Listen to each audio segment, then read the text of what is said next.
जो audio leaks आई हैं, इन audio leaks ने पाकिस्तान के पूरे सिस्टम को हिला कर रख दिया। आज के हम वी लाख में हम तीन चीज़ें डिस्कस करेंगे। पहली चीज़ ये है कि ये रिकॉर्डिंग की किसने है। ये एक बहुत बड़ा सवालिया निशान है जो ज़ाहिर है हम इस पर बात करेंगे। दूसरा, इन ऑडियो की रिकॉर्डिंग की वजह क्या है, इससे फ़ायदा क्या हो सकता है। और तीसरा ये कि क्या ये रिकॉर्डिंग्स यहीं पे ख़त्म हो जाएंगी या आने वाले दिनों में मज़ीद रिकॉर्डिंग्स भी सामने आएंगे। तो सबसे पहले ये देखते हैं कि ये रिकॉर्डिंग की किसने है, क्योंकि ये बहुत बड़ा सवाल है और इसको पूरा पाकिस्तान ये जानना चाहता है कि ये रिकॉर्डिंग हुई कैसे।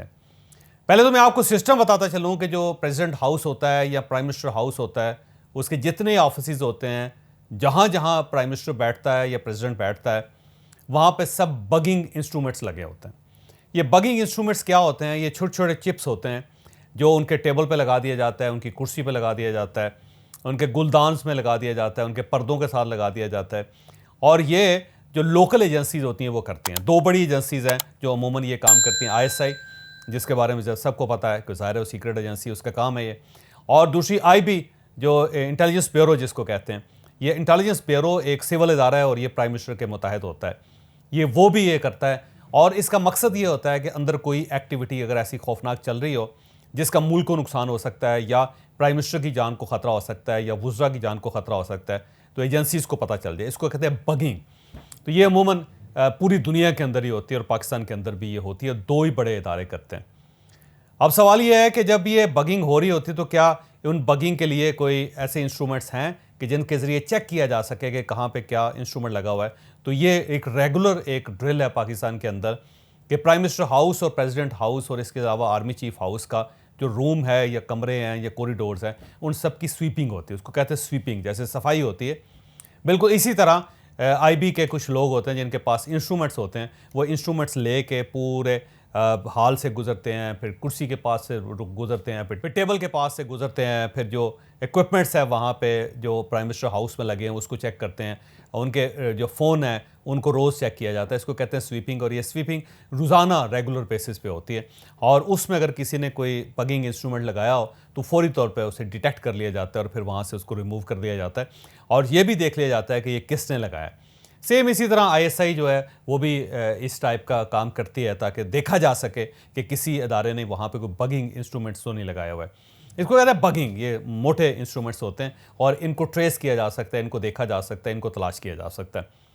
दूसरा जो है ना वो एलिमेंट, वो बड़ा दिलचस्प एलिमेंट है। वो ये होता है कि कुछ लोग होते हैं जो प्राइम मिनिस्टर हाउस के अंदर काम करते हैं या वो प्राइम मिनिस्टर के विजिटर्स हैं, वो आते हुए जाते हुए कोई ना कोई इंस्ट्रूमेंट लगाएं और लगा के फिर उसको उतार के अपने साथ ले जाएं।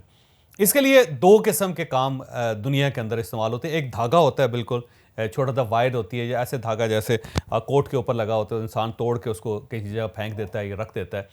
तो इस टाइप के भी इंस्ट्रूमेंट्स आए हैं कि आप धागे का छोटा सा टुकड़ा है वो आपने निकाला, आपने वहाँ फेंका और आप चले गए और उसने रिकॉर्ड कर लिया और उसके बाद उस धागे को किसी और ने उठाया और वो लेके चला गया और उसको आपने कंप्यूटर के साथ लगा के जितनी ऑडियोज़ हैं उन सब को वहाँ से आपने निकाल के सुन लिया। और एक जो टेक्नोलॉजी और बड़ी दिलचस्प टेक्नोलॉजी है उसे कहते हैं विजिटिंग कार्ड टेक्नोलॉजी, कि आप विजिटिंग कार्ड्स किसी को देते हैं और उस विजिटिंग कार्ड के अंदर एक माइक्रोचिप लगा हुआ है जो बज़ाहिर नज़र नहीं आता और वो माइक्रोचिप वहाँ से हर चीज़ रिकॉर्ड कर लेता है। तो अमूमन जब आप किसी से मिलते हैं तो आप विजिटिंग कार्ड्स उनको पेश करते हैं और विजिटिंग कार्ड हमेशा जो दूसरा शख्स लेता है वो अपनी कोट की जेब में रख लेता है या अपनी टेबल पर रख देता है। तो प्राइम मिनिस्टर हाउस या प्राइम मिनिस्टर ऑफिस के अंदर भी जो लोग आते हैं वो यकीनन प्राइम मिनिस्टर को अपने कार्ड्स देते हैं और प्राइम मिनिस्टर ज़ाहिर है उसको, जो हमारी रवायत आदत है कि हम फौरी तौर पर उसको उठाते हैं और टेबल पर रख देते हैं। तो इन कार्ड्स के अंदर भी बाज़-औक़ात माइक्रोचिप्स लगे होते हैं और ये लेटेस्ट टेक्नोलॉजी है जो दुनिया में मुख्तलिफ जगहों पे इस्तेमाल होती है। तो हो सकता है कि किसी शख्स ने विजिटिंग कार्ड दिया हो और वो विजिटिंग कार्ड जो प्राइम मिनिस्टर के टेबल पे पड़ा रह गया हो और वहीं से फिर उसने सारी चीज़ें ले ली। और एक तीसरी जो टेक्नोलॉजी, लेटेस्ट टेक्नोलॉजी, इससे भी आगे की टेक्नोलॉजी है, वो है उसको कहते हैं लेज़र बीम। अब लेज़र बीम्स क्या हैं? लेज़र बीम्स ऐसे हैं कि आप और मैं एक कमरे के अंदर बैठे हुए हैं तो उसके तकरीबन 1.5 किलोमीटर दूर तक किसी बिल्डिंग के अंदर से अगर लेज़र बीम मारी जाए और लेज़र बीम खिड़की से गुजर के, शीशे से गुजर के अगर उस शख्स को आइडेंटिफाई कर ले तो वहाँ पे जो कुछ भी वो बोलेगा, जो कन्वर्सेशन होगी, उसको 1.5 किलोमीटर दूर बैठ के आप रिकॉर्ड कर लेंगे। तो ये भी एक टेक्नोलॉजी है जो सीक्रेट एजेंसीज अमूमन इस्तेमाल करती हैं ताकि जो वहाँ पे गुफ्तगू हो रही है उसको सुना जा सके। ये अमूमन जब मीटिंग्स होती है हेड ऑफ स्टेट्स की, तो उस वक्त ये लेज़र बीम टेक्नोलॉजी इस्तेमाल की जाती है, क्योंकि ज़ाहिर है हर किस्म की सीक्रेट एजेंसी वहाँ पे मौजूद होती है। दोनों हेड ऑफ स्टेट्स की अपनी सीक्रेट एजेंसीज होती हैं और वो बड़ी आसानी से डिटेक्ट कर लेते हैं कि किसके पास किस तरह कोई बगिंग इंस्ट्रूमेंट तो नहीं है। लिहाजा उनको उस मीटिंग को रिकॉर्ड करने के लिए फिर दूर से 1.5 किलोमीटर दूर से बैठ के लेज़र बीम को इस्तेमाल किया जाता है, जिससे पे फौरी तौर पर ट्रेस कर लेते हैं कि वहाँ पे क्या गुफ्तगू हुई। इसलिए आपने अक्सर देखा होगा कि जब हेड ऑफ स्टेट्स की मीटिंग होती है तो कहीं कभी भी वो हेड ऑफ स्टेट खिड़की के पास नहीं बैठते, क्योंकि उनको पता होता है कि खिड़की के पास बैठेंगे तो लेज़र बीम के ज़रिए हमारी गुफ्तगू सुना जा सकेगा। और इसीलिए वो हमेशा दीवार के पीछे बैठते हैं, क्योंकि दीवार के अंदर से ये टेक्नोलॉजी नहीं गुजर सकती। और अगर ऐसा मुमकिन ना हो, मजबूरी हो, तो फिर पर्दे आगे कर दिए जाते हैं, क्योंकि पर्दे आगे करने से भी जो साउंड्स हैं वो थोड़ी सी रुक जाती हैं, लिहाजा क्लैरिटी के साथ आवाज़ नहीं आती। तो ये किया जाता है। अब सवाल ये है कि ये जो हुआ है, क्या ये बगिंग थी या कोई विजिटिंग कार्ड टेक्नोलॉजी इस्तेमाल हुई है, या फिर ये लेज़र बीम के ज़रिए टेक्नोलॉजी इस्तेमाल हुई है? ये जो कुछ भी हुआ है, एक बात तय है कि ये कोई बड़ी सोफिस्टिकेटेड टेक्नोलॉजी के साथ किया गया। ऐसा हो नहीं सकता कि आपने कन्वेंशनल तरीके से ये रिकॉर्डिंग कर ली है। ये कन्वेंशनल रिकॉर्डिंग नहीं है, ये नहायत ही सोफिस्टिकेटेड तरीके से ये रिकॉर्डिंग्स की गई हैं। और इस रिकॉर्डिंग का दुरानिया भी पिछले 3-4 महीने हैं। यानी पिछले 3-4 महीनों में मार्च के बाद से ये सिलसिला जारी है, और उस सिलसिले के तहत जो भी चीज़ें सामने आ रही हैं उसको ना सिर्फ रिकॉर्ड किया जा रहा है, बल्कि उसको आम पब्लिक के लिए ओपन भी किया जा रहा है। और ये एक आध किसी बंदे के बस की बात नहीं, ये प्रॉपर टीम्स के साथ बैठ के सोच के प्रॉपर डिज़ाइन करके पीछे पूरे सिस्टम के तहत ये रिकॉर्डिंग्स की गई हैं। ये आम कन्वेंशनल रिकॉर्डिंग नहीं है कि कोई आया, उसने अपना मोबाइल ऑन किया, रिकॉर्ड किया और चला गया। ऐसा नहीं है, बाकायदा इसको प्लान करके किया गया। और हो सकता है प्राइम मिनिस्टर के जो ऑफिस के अंदर कोई ऐसी चीज़ें लगा दी गई हों, या प्राइम मिनिस्टर को जो कपड़े दिए जा रहे हैं उनके अंदर कोई ऐसी चीज़ लगा दी गई हो जिसकी वजह से ये सब रिकॉर्डिंग्स हो रही हैं। तो ये किया किसी ने बहुत ही सोफिस्टिकेट तरीके से, बड़े लेवल पे ये काम किया गया। ये किसी छोटे और आम आदमी का काम नहीं। अब हम इस इशू की तरफ आते हैं कि इसका फ़ायदा क्या हुआ, इतनी ज़्यादा मेहनत करने की, इतनी ज़्यादा मुशक्क़त करने का फ़ायदा क्या था? इसका एक ही फ़ायदा है कि पाकिस्तान की स्टेट को बेएतमाद साबित किया जाए। ये साबित किया जाए कि पाकिस्तान एक वल्नरेबल मुल्क है और इसके अंदर जान नहीं है, इसका कोई सिस्टम नहीं है। तो पाकिस्तान को एक बेइज्जत करने के लिए इस लेवल पे ये ऑपरेशन किया गया। ये आम कोई ऑपरेशन नहीं है, ये वाकई बड़ा ऑपरेशन है, और इसका मकसद ये था कि पाकिस्तान की स्टेट के ऊपर एतमाद ख़त्म कर दिया जाए।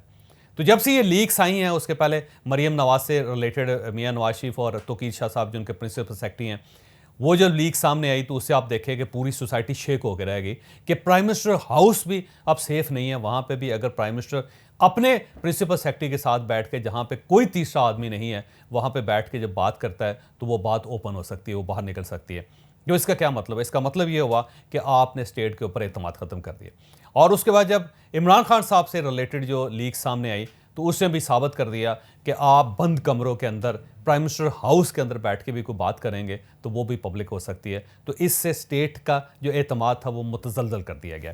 तो इसका एक ही मकसद था कि लोगों का जो स्टेट के ऊपर एतमाद है उसको ख़त्म कर दिया जाए। तो लोगों का एतमाद और बाहर से जो अहम शख्सियात आ रही हैं उनका एतमाद भी ब्रेक कर दिया जाए। अब आप खुद अंदाज़ा लगाइए कि क्या सऊदी अरब के वली अहद पाकिस्तान आके प्राइम मिनिस्टर के कान में कोई सरगोशी कर सकेंगे? या कोई अमेरिकन प्रेसिडेंट और हमारे प्राइम मिनिस्टर के दरमियान कोई मुलाकात होती है तो क्या अमेरिकन प्रेसिडेंट खुलकर बात कर सकेगा पाकिस्तान के अंदर? या बाहर से जो IMF के वफ्द आते हैं वो वफ्द आके जब प्राइम मिनिस्टर के साथ बात करेंगे तो क्या उनको ये एतमाद होगा कि जो हम बात कर रहे हैं ये पब्लिक नहीं होगी या ऐसे रिकॉर्ड नहीं किया जा सकेगा? तो पाकिस्तान के ऊपर एतमाद ख़त्म करना इसका मकसद था, जो मेरा ख्याल है बड़ी हद तक अचीव कर लिया गया। अब सवाल ये है कि क्या ये सिलसिला यहीं पर रुक जाएगा? मेरा ख्याल है ये सिलसिला यहाँ पर नहीं रुकेगा। आने वाले दिनों में और भी इस किस्म की लीक्स आएंगी और हर लीक पाकिस्तान को हिला कर रख देगी। मसलन प्राइम मिनिस्टर हाउस हो या प्राइम मिनिस्टर ऑफिस हो, वहाँ पे आर्मी चीफ की तैनाती के बारे में बात होती है। अब अगर आर्मी चीफ की तैनाती से रिलेटेड चीज़ कोई अगर सामने आ जाती है तो आप खुद अंदाज़ा लगाएं कि उसके अपने नताइज होंगे। फिर वहाँ पे जो पाकिस्तान की जो सफारती पॉलिसी है उसके बारे में बात होती है। अमेरिका के साथ रिलेशन है, जिस तरह प्राइम मिनिस्टर अमेरिका में गए थे UN से खिताब करने के लिए, तो उससे पहले ज़्यादा तैयारी की गई थी कि क्या बात कहनी है, क्या बात नहीं कहनी, किस प्रेसिडेंट से मिलना है, किस प्रेसिडेंट से नहीं मिलना। और अगर वो बातें अगर लीक हो जाती हैं तो आप खुद अंदाज़ा लगाएं कि इंटरनेशनल लेवल पर पाकिस्तान कहाँ होगा। सेम इस तरह शंघाई जो तंजीम थी उसका इजलास हुआ था समरकंद के अंदर, तो उससे पहले बहुत सी मीटिंग्स प्राइम मिनिस्टर हाउस के अंदर हुई कि हमने बेलारूस के प्राइम मिनिस्टर के साथ क्या बात करनी है, हमने चाइनीज़ प्रेसिडेंट के साथ क्या बात करनी है, हमारी रशियन प्रेसिडेंट के साथ क्या बात होगी। तो वो जो बातें अगर वो लीक हो जाएं तो उससे आप खुद अंदाज़ा लगाइए कि क्या नताइज हो सकते हैं।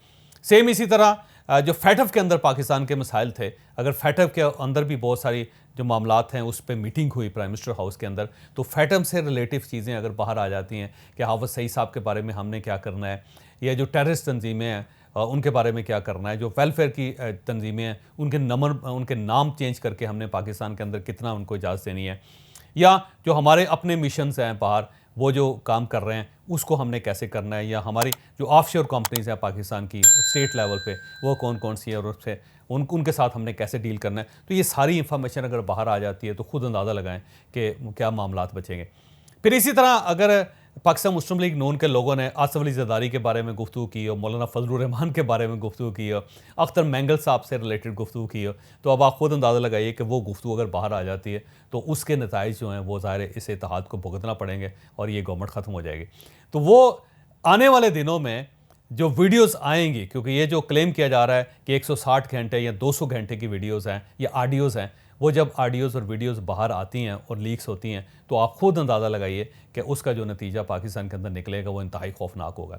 लेकिन अब तक जो ऑडियोज़ दोनों आई हैं, एक मुस्लिम लीग नून से रिलेटेड थी और उसके बदले में इमरान खान साहब से रिलेटेड एक ऑडियो जो सामने आई, उन दोनों ने बहरहाल मुल्क को हिला कर रख दिया और ये चीज़ साबित हो गई है कि पाकिस्तान एक सेफ़ कंट्री नहीं है, कि जिस मुल्क के अंदर प्रेसिडेंट का ऑफिस भी सेफ़ ना हो, प्राइम मिनिस्टर का ऑफिस भी सेफ़ ना हो और उसके बाद अगर आर्मी चीफ का ऑफिस भी सेफ़ ना हो, तो फिर पाकिस्तान में सेफ्टी है कहाँ पे। इसका मतलब ये हुआ कि सिस्टम कोई नहीं है हमारा, और ये जो सिस्टम की वीकनेस है ये पाकिस्तान की वीकनेस है। अब यहाँ पे मैं एक सवाल छोड़ के जा रहा हूँ आपके पास कि जिस तरह प्राइम मिनिस्टर हाउस के अंदर से चीज़ें लीक हो गई, अगर खुदा न खास्ता आर्मी चीफ हाउस से भी चीज़ें निकल आती हैं या फिर प्रेसिडेंट हाउस से भी कुछ चीज़ें इस टाइप की लीक्स बाहर आ जाती हैं, तो उसके बाद खुद अंदाज़ा लगाइए कि पाकिस्तान स्टैंड कहाँ पे करेगा। तो इसका एक ही मकसद था, पाकिस्तान के एतमाद को मुतज़लज़ल करना, दुनिया को ये बताना कि पाकिस्तान एक सेफ़ कंट्री नहीं है, और जो पाकिस्तान के आवाम है उनके अंदर भी ये शक डाल देना कि पाकिस्तान में कोई भी जगह सेफ़ नहीं है, और जो शख्स या जो शख्सियात अपनी सेफ्टी नहीं कर सकती वो मुल्क को कैसे चलाएंगे।